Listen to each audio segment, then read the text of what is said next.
You're listening to the Jan Price Show, all about movies, and today my guest is two-time Palme d'Or winner and Oscar-winning director Bille August, and we're going to be discussing his brand new movie entitled The Pact. Welcome to the show, Bille. Thanks a lot. Thanks a lot. It's great having you here. So our audience knows a little bit. Can you tell our audience what The Pact is all about? The Pact is about Karen Blixen, the Danish writer, about her relationship with a young unknown poem. She's about 70 and he's maybe 25, and they create this very peculiar relationship. You know, he's young and just married, and she's an older woman who's alone, and he moves into her house, and she promise him she can make him a better writer. At the same time, they start this very, very bizarre relationship. So that's basically what the story is about. Yes, and you captured. I mean, Karen Blixen, the actress who played her. How do you say her name? I don't want to mispronounce it. Berth Newman. Yeah, Peter Neumann, yes. Okay, so I knew I'd mess it up. Anyhow, she really captures Karen Blixen. When you look at pictures of Karen Blixen at that stage, it's just like she channels her in this film. She's absolutely amazing in it. How did you find her to play this role? First of all, I knew I needed a very, very skillful actress for the part, but also somebody who had the charisma, because Karen Blixen was a very, very charismatic woman. The audience would have to understand why everybody was admiring this woman. And then also I needed an actress of her age, somebody who still had sensuality, because the relationship between the young man and this woman had to be true. You as an audience, I wanted the audience to hope that something could happen between them, but also fear that it would happen, because that would mean that because he was young and he was married, that it could be a catastrophe for his private relationship. So that was a part of the story, that relationship between this older woman and the young man. And he wrote this book, but they had an agreement that, well, he was much younger than her, that he wouldn't write anything about this until after she had passed away. But he waited quite a while before he did. Do you know why he waited? I think maybe he had to digest everything what happened before he had the courage to write about it. I don't know. But when the book was eventually published, it was a huge success, and actually the best book he ever wrote. And maybe also because the novel his book is full of drama and full of stories about Karen Blixen, and also very honest in a way, you know, because it's based on his life. But I don't know why it took so long time before he was published. What was difficult about bringing this script to life for you? It was finding a balance in the relationship, because Karen Blixen in our story, she's manipulating with him, but at the same time we did not want to portray her as a mean one-dimensional character. We wanted to make it as complex as possible. So, and also to understand when all the guests has left, when the spotlights are off, she is also a lonely person. She lives alone with her stories, with her demons, and so that was important for us to make her as complex as possible. But the film is exquisite, and each scene to me was a piece of art. The lighting, the set design, the colors you use, the costumes, everything was exquisite. Talk a little bit about that, because you started your career as a cinematographer.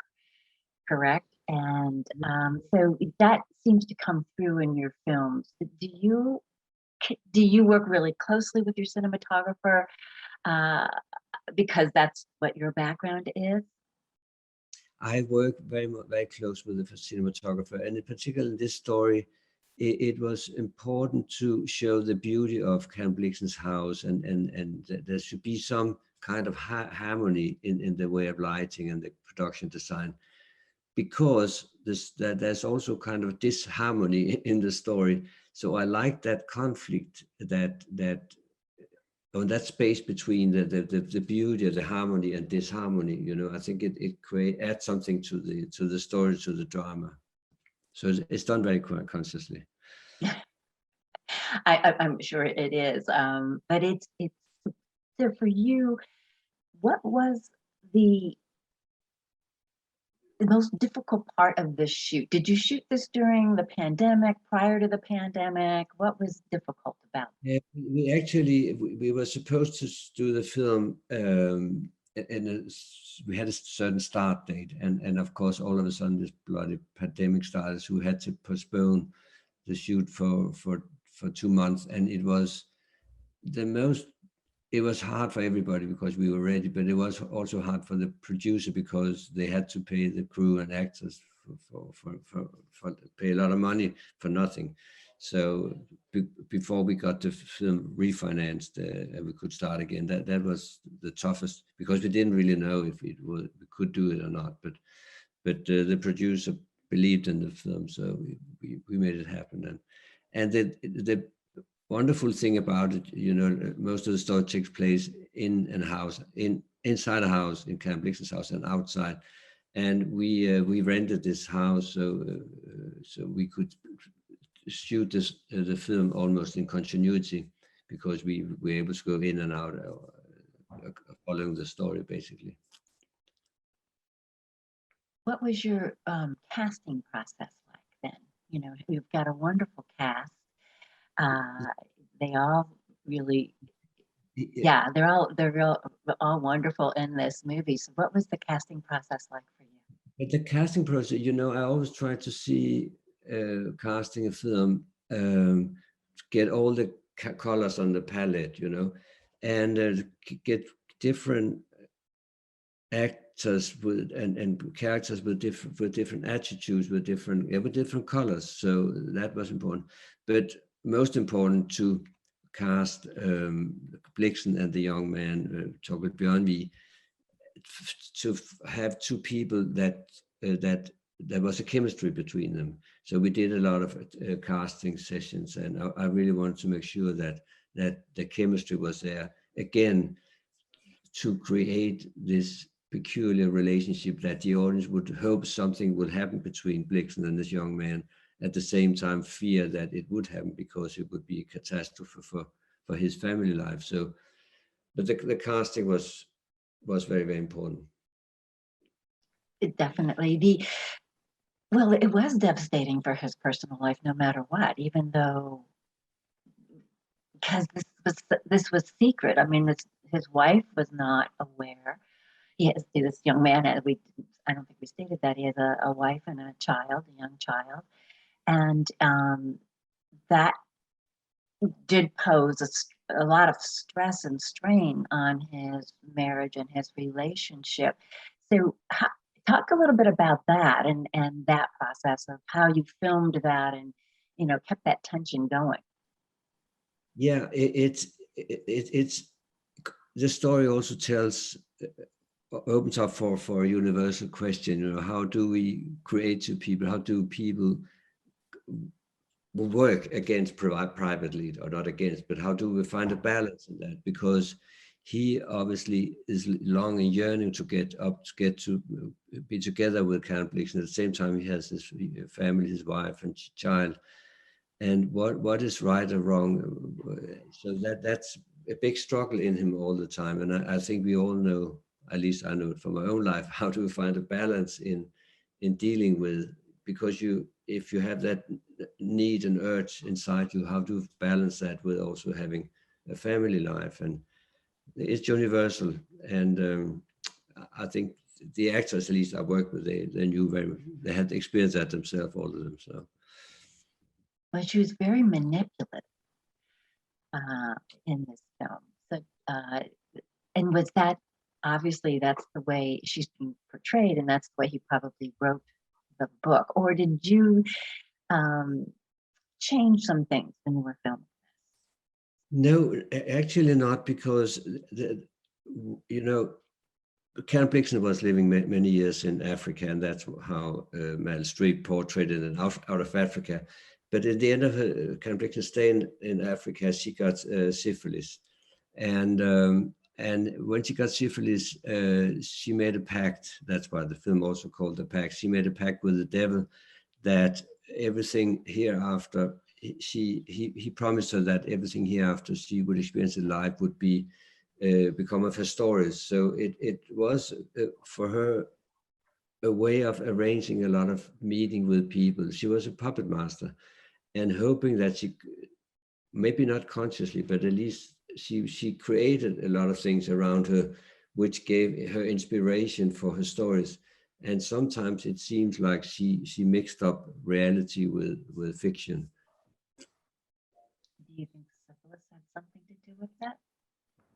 Sorry? Do you think that syphilis had something to do with that? Yeah, because it played some triggers with the mind, and also because of the medicine she got, which was terrible, and she was always in pain, and I won't say she got crazy, but something happened because of that disease. Yeah, I would think that would have an effect. Out of Africa is one of my favorite movies. I love that movie, and I had the opportunity to go to Kenya on a humanitarian trip quite a few years ago, and we went and visited the Karen Blixen Museum. Oh yes, it's beautiful. It is, and we had the it really truly was. They had some of the costumes from the film, but the house is exactly, the museum is exactly like the house in the movie, and you just got the sense. I just felt her energy and her spirit there. There was something just magical about it. They have an outdoor cafe. You can sit outside and on the grounds. And I bought a number of things from the museum that I have to this day that I cherish because of, she was just an amazing woman. That's why I was very attracted to this film and wanted to see it. And you've done it in such a beautiful way too, in respect to her, showing who she really was, but also tempering it with other parts of her. It's very layered. It's a very layered performance. It's a very layered character. How much? I mean, this was a book, and so transferring it from a book to a script. And putting those layers in it, how much were you involved in that process, or were you involved, or did just have your the person who wrote the script do everything? I was very much involved in it because I wanted to be as true as possible, and fortunately also there's been so many books about Karen Blixen, so for some of the scenes and some of the characters, and especially Benedicte, one the young, we had to. Because she's almost never mentioned. She's almost never mentioned in the in this novel we adapted the screenplay from. So we were picking stories from different sources. But I was very much involved in because I wanted the films to be as true as possible and respect the reality as much as we could. And you have for sure, which you tend to, and maybe you can correct me if I'm wrong, a lot of your movies are based on books. Is that something that you've set out to do? Or is that something you prefer to do? Is make your movies based on books? It's true that I have done several films based on books, but it's not because I only want to do that. It's more coincident. But I think what is important when you decide to use a novel as base for a film is that you take a lot of freedom, and you have to be dare to be unfaithful in order to be faithful to the novel, because otherwise it just looks like illustrated literature, which never works. So you have to, and it was, of course, anyway, always be an interpretation. And you have to make it work for screen. You have to say, okay, this is a novel. It works beautiful as a novel, but how do we make this work for screen? And most of the time, I think the film's adaptation I've done, it pretty much works as a film also. And again, the fact that you started your career as a cinematographer, how did you branch off and become a director?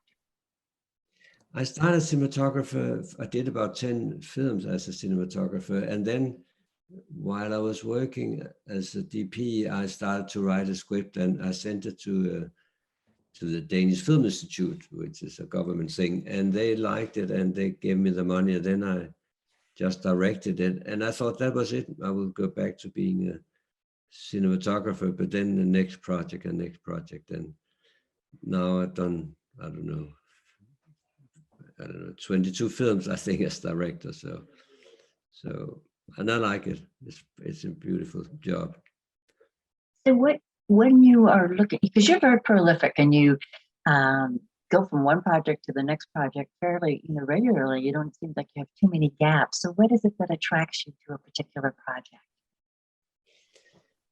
Storytelling, it's, but it's also, because of the financing, that's always the most difficult thing, and I think most directors, they always have a lot of projects working on, because you never know if it's going to happen.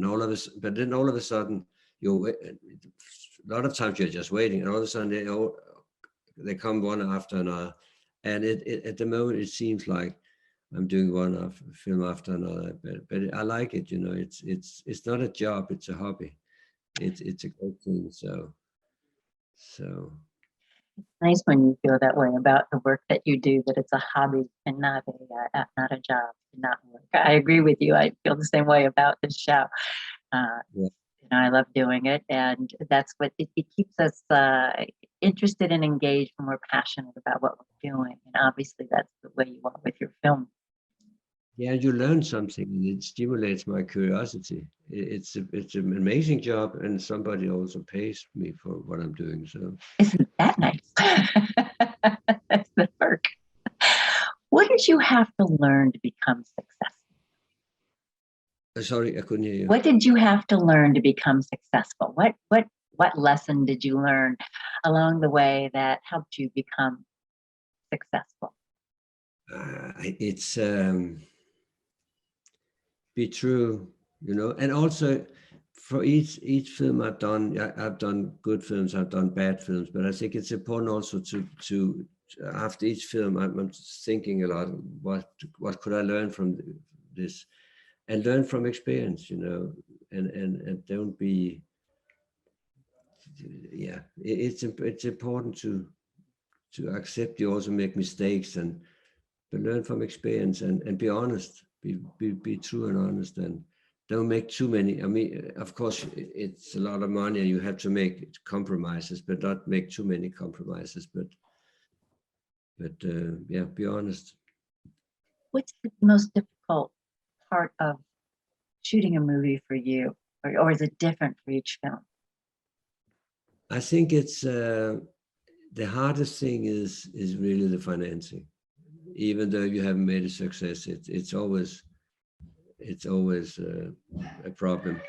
And I remember just that I read about Orson Welles. He said he was quite successful, but he said 90% of the time he spent money with financing and 10% about movie making, and that's the truth to it. So, because it's so expensive to make a film, and all the how do you get it together, and then you think you have a project, and then you just need 10% of the budget, and then you lose the actors, and then the whole thing falls apart, and it's crazy.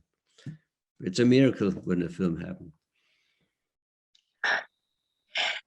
It's interesting to hear you say that, because you're such a successful director, and you would think that for you, when they find out that you're involved with the project, that they would want to finance the project, knowing how successful you have been. So you still go through a lot of the same things as somebody up and coming, I guess, goes through with the financing.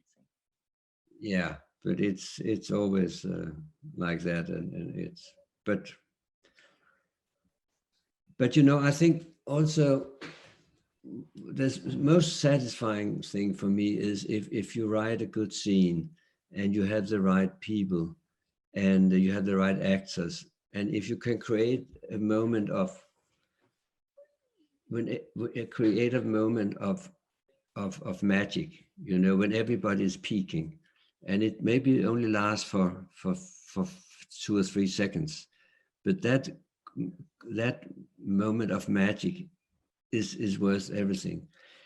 And it can never happen again. You cannot ask the actors to do it again. And it has just to do with that split second of something grand happen. But the beautiful thing is that then you go into the movie theaters and watch it, and the audience are witnessing the same thing as you were able to create when you shot the film. And that is magic. That's the whole reason why I'm making movies, I think. What's your directing style? Sorry? What's your directing style? How do you, for you, I mean, some directors are really hands-on and directing their actors and really telling them what to do. Some are hands-off. How do you create that magic? How do you create that environment that creates that magic? It's making a film. It's such a long process. You're working with the actors. It starts with the very first meeting you have with the actors, and you have readings, and you have costume fittings, and slowly you get into the character. But also with the crew, you're trying to build up, and it's also a lot to do with respect, because normally you would hire the best people for that particular project you're doing, and you have to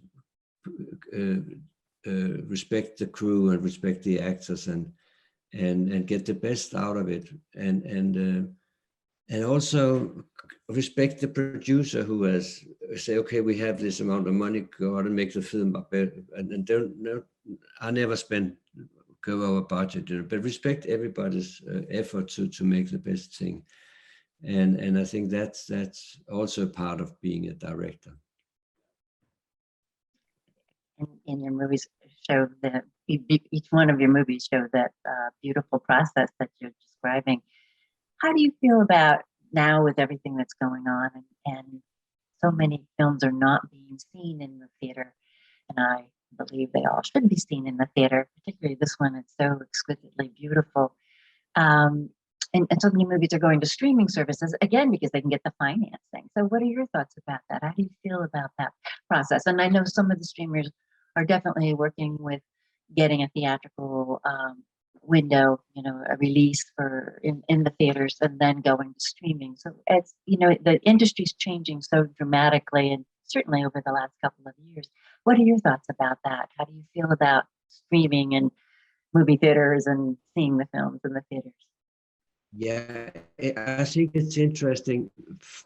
For the last couple of years, it seems like the big studios, in particular in Hollywood, they don't seem to make this kind of film anymore that I'm interested in, and they only do the big budget film, Marvel films, and it seems like the streaming services that they have, Netflix or whatever, they have taken over this whole area of film and movie making.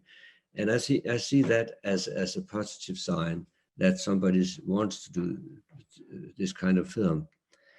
And I just hope that there would be some kind of solution to that this kind of film that these streaming services are financing, that they also would be released in the movie theaters. Because in the end of the day, that's to go in, people pay for the tickets, go into the darkness and watch a film on big screen. It's such a big difference from watching a film on a flat screen in people's house. It's a different level of concentration. And the most important thing about watching a film in a movie theater is it's the only place where it allows your audience to be a child again, with that openness. You know, you can go and watch a film and you allow yourself to be a child. You know. Beautiful. Beautiful. Yes, and people will always want to have that experience. It will never disappoint. Yeah, I agree. Where can people see the movie, The Pact? Oh, sorry. Where can people see The Pact? Where can people see The Pact? I hope in the movie theaters in the States, but you have to ask the distributor. All right. I think it's premiering in LA and New York this month. So, and hopefully be seen on more screens as we move forward. Thank you so much, Bille, for being on the show. It's been my honor to have you here. Thank you for having me. You're welcome. If you've missed any of the Jan Price shows all about movies, please go to my website, thejanpriceshow.com, and all the shows are archived, or you can follow us on any of the podcast networks that you like to listen to your podcast, the iHeart Podcast Network, Spotify, Google, Apple, you name it, we are there. Also go to our YouTube channel and please subscribe and like us, and you can follow us on Twitter and Instagram at The Jan Price Show. Thank you all for listening.